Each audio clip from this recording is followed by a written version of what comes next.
2024 में जिनके भी 2 कन्याओं से 1 कन्या ज़्यादा होगी उसके लिए इनका पुरस्कार, तीसरी कन्या पर 50,000 और चौथी कन्या पर 1 लाख। और मैं कहता हूँ सारे भारत के अमीर लोग यही नियम ले लेंगे ना। और ये राशि ठीक है, उन्होंने अपनी हैसियत से बोली, अहमद जी की जितनी हैसियत है, उन्होंने भावना देखो कितनी है प्रबल, अपनी हैसियत से कितनी बड़ी हिम्मत की। सवाल उसका नहीं, सवाल हिम्मत का है, सवाल सोच का है। और बड़े बड़े लोग ये नियम ले लें कि 2 से ऊपर संतान जिनकी होगी, सरकार रोक रही है कि 2 से ऊपर हुई तो हम नौकरी नहीं देंगे, और जैनी को करना चाहिए, जो 2 से ऊपर करेगा उसको हम पुरस्कार देंगे। और पुरस्कार देने की बात आना चाहिए।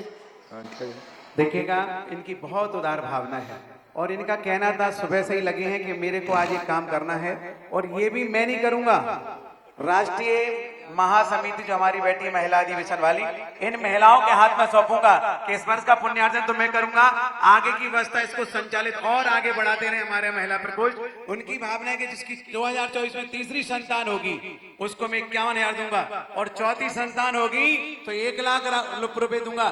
लेकिन ये 2024 का सिस्टम है, पीछे का इतिहास लेके मत आ जाना, नहीं तो वो तो हजारों छोरियां इकट्ठी हो जाएंगी। ये सिर्फ 2024 की बात है, नहीं ओनली इनका कन्या का भाव है। कोई दिक्कत नहीं, कहने का मतलब अभी जो आ जाएंगे उनके लिए। लेकिन उन्होंने शुरुआत की, उन्होंने कहा अगर 5 लाख का भी पुरस्कार होगा, 5 लाख का भी, तो भी मैं देने के लिए तैयार हूँ। और भी ज्यादा कन्या आ जाएंगी तो मैं कहीं से भी दूंगा, इस वर्ष का तो मैं कर दूंगा। ऐसे और लोग भी विचार कर सकते हैं। आज कन्या की भ्रूण हत्या ज़्यादा हो रही है तो विचार कर सकते हैं।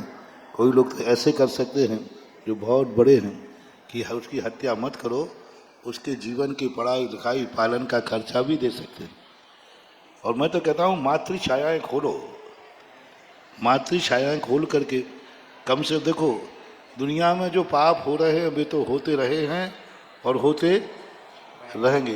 तुम कहो महाराज पापियों को नहीं रोक पाए, हमेशा से पाप होते आए, पर अपन तो एक ही कर सकते हैं, वे भली पाप करें, अनैतिक संतान पैदा करें, होती है, लेकिन वो तो पाप कर रहे हैं, तुम उस पाप के फल को गोदी में उठा लो तो तुम तो महान पुण्य के भागीदार हो जाओगे। कभी कभी किसी के बुरे कार्य करने से किसी का अच्छा हो जाता है। उन्होंने पाप किया और पाप के बहाने तुम्हें पुण्य करने का मौका मिला, तो ये मातृ छायाएँ यदि खुल जाए तो बहुत सारे बच्चे अकाल में मरने से बच जाएंगे।